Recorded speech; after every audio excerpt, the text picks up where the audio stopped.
In ancient times, Gujarat, the cradle of civilization, was home to well-planned cities such as Dholavira and Lothal that were known for their excellent water management systems and tremendous sense of town planning.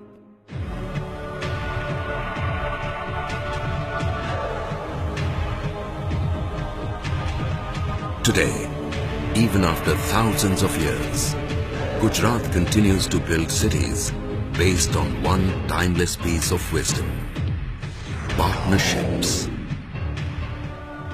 Life is all about partnerships. Partnerships are about collaboration. And collaboration ensures success.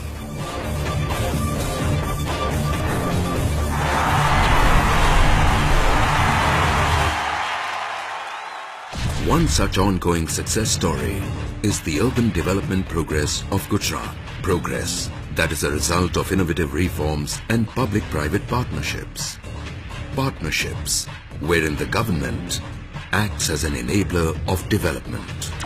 Gujarat's urban development, inclusive development through reforms and partnerships. Rapid growth in the industrial and commercial activities has generated plentiful opportunity for employment in the urban areas, thereby increasing urban population.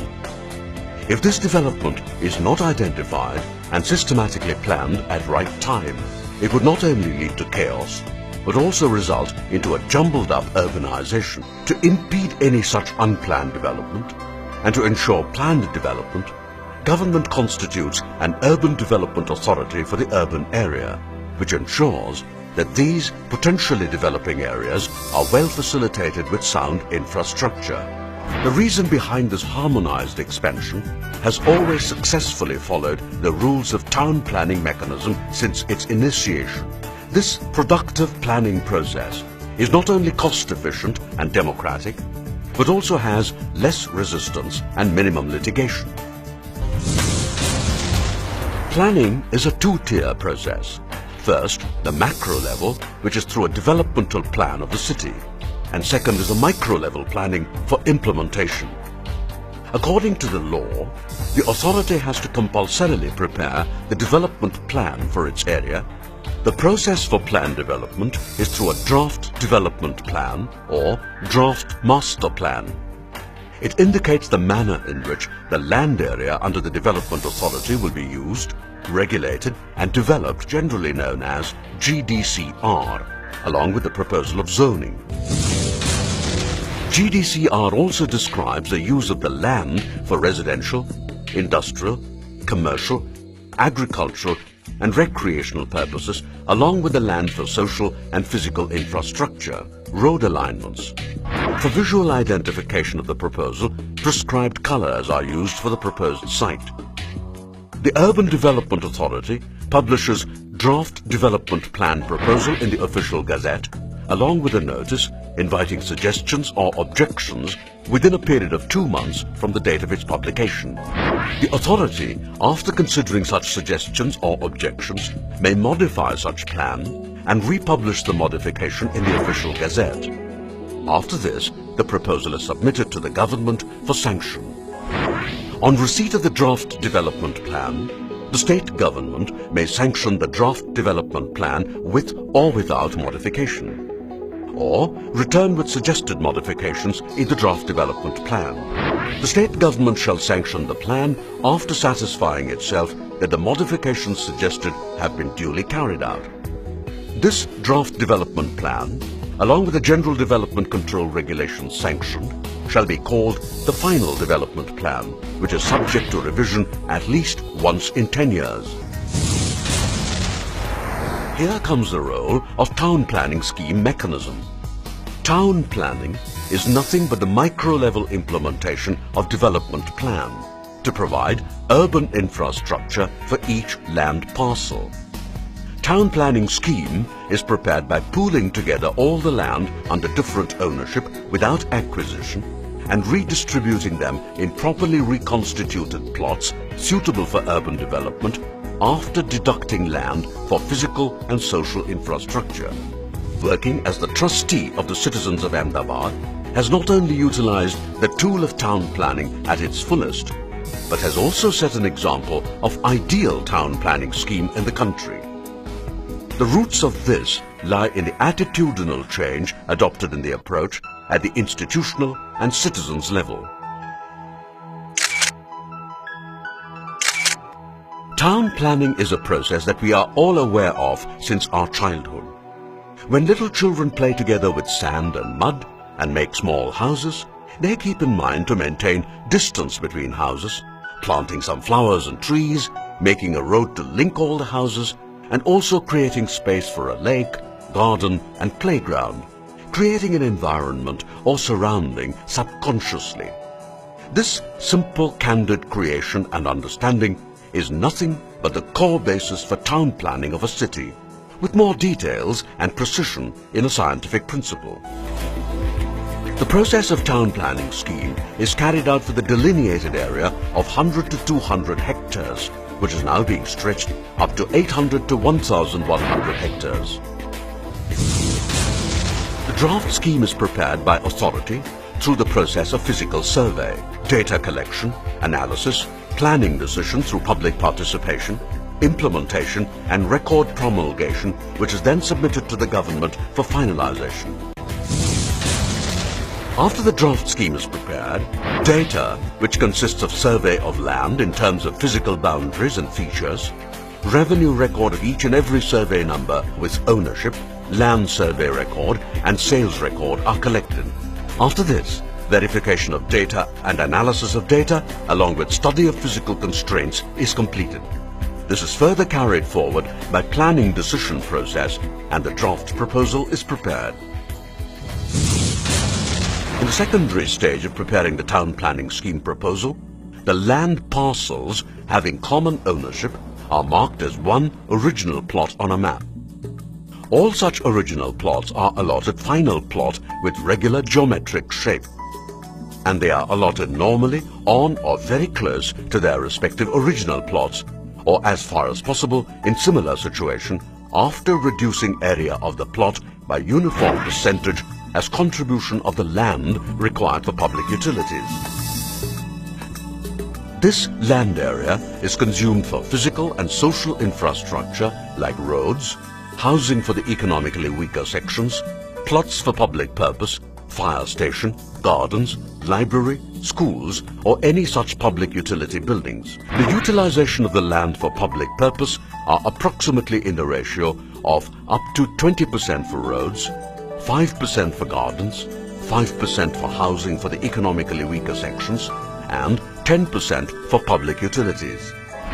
To make the entire process more democratic and transparent, the scheme is presented and discussed with the affected public in a meeting called for participation, inviting their objection, suggestion and feedback. Then, after the study of each and every objection, suggestion and feedback, modification in a draft proposal are incorporated. Once again, public opinion on this modified proposal is invited through advertisement in widely spread newspapers in stipulated time, along with publication in official gazette. Based on the study, analysis of these objections, suggestions and feedback, a draft proposal is finalized and submitted to the government for statutory approval, along with a feedback received from the landowners and public. The draft scheme sanctioned by government is then handed over to the town planning officer appointed by the government. He acts as an arbitrator between the authority and the landowner. The TPO splits the scheme in two parts, preliminary and final. The physical part first sanctioned is called preliminary scheme, whereas fiscal part is called final scheme. The town planning officer gives notice to the individual and allows sufficient opportunity for personal representation. Based on these verifications of data by him, he makes necessary modifications in the sanctioned draft scheme for the physical boundary of the scheme proposal. The government then sanctions the proposal submitted. After the physical proposals are finalized, Town Planning Officer follows the same procedure for the financial part of the scheme to finalize compensations and contributions to be paid by working out the value of the original plot and final plot. The final plot is, although reduced in size, very much improved in terms of shape, buildability and accessibility. The owner gets compensation in both physical and fiscal terms for the area he contributed from his original plot. The land taken from all the landowners as their physical contribution towards the scheme is taken as raw material. This is used for infrastructure and public purpose plots integrated with plots of individual owners to provide urban infrastructure to the people to make a complete mosaic. The area developed as part of the TP scheme is strongly interlinked with the existing developed urban area. Thus, every landowner gets finished land parcel reduced in area in physical form and is compensated for the contributed land. Hereafter, the implementation of the scheme takes place in 3 stages. First, as soon as the government sanctions the draft TP scheme, the implementation of road, water supply, drainage and electricity takes place. Secondly, implementation of handing over the possession of final plot to the respective landowners is done as and when preliminary scheme is sanctioned. And third is a financial implication in terms of compensation payable to the respective owners and incremental contribution receivable by the authority from the respective landowners as the case may be. As a result, people settled first and then the infrastructure came. In other words, the area developed faster than the process of implementation of basic amenities or urban infrastructure. To mitigate the gap and to enable rapid implementation of TP schemes, amendment to revitalize the Town Planning Act in 1999 to the Government of Gujarat, which was immediately carried out. In addition to various administrative reforms, the survey work was given to the private agency, and the survey was carried out through total station. This gave more accuracy with speed. Moreover, it also gave data in digital form, which can directly be processed in computer. This computerized data is now processed by the staff of authority, resulting into the fast process of scheme preparation. The satellite image is also used to see the physical features while scheme preparation. The focus of town planning mechanism switched to develop physical and social infrastructure much prior to habitat settlement. In other words, to equip the area identified with all basic amenities or urban infrastructure before people start residing in the area, synchronizing the pace of development of the area and the urban infrastructure. TP mechanism is different from the conventional method of bulk land acquisition, and hence big initial investment is not required and a lot of time is saved for implementation. To implement the development plan proposal of a ring road project would conventionally be through the process of land acquisition. Successfully implemented 76 km long and 60 meters wide Sardar Patel Ring Road through town planning method covered by approximately 46 TP schemes. For a project of such magnitude, I got the possession of land from the owners well in advance, that too by their voluntary consent. What makes town planning a piece of hot cake is that it is a tool available to us which is self-financing, democratic, faster, has minimal disputes, in true sense allows public-private partnership, requires less initial investment and promotes planned development of the area, and effectively use the mechanism of town planning for the regional level infrastructure. It has set a milestone for many other planners of the country to understand and implement a planning mechanism which leads to improved quality of life along with the systematic and planned growth of the urban areas. The tool of town planning is a win-win situation for both the landowners and the city. The landowners who sacrifice their raw land yield the fruits of it as they receive in turn well-developed plots along with physical and social infrastructure along with multiple gains in the value of their final plot. It is also a success episode as it makes available the desired land for development of the infrastructure and public activities for planned area. As a child grows, city grows. Development is indispensable. Synchronization is the only key for planned development. What lies ahead is what we plan and design today. Glorious tomorrow is not only our dream, but also our responsibility to be realized efficiently. Welcome to Gujarat, the land of reforms and partnerships.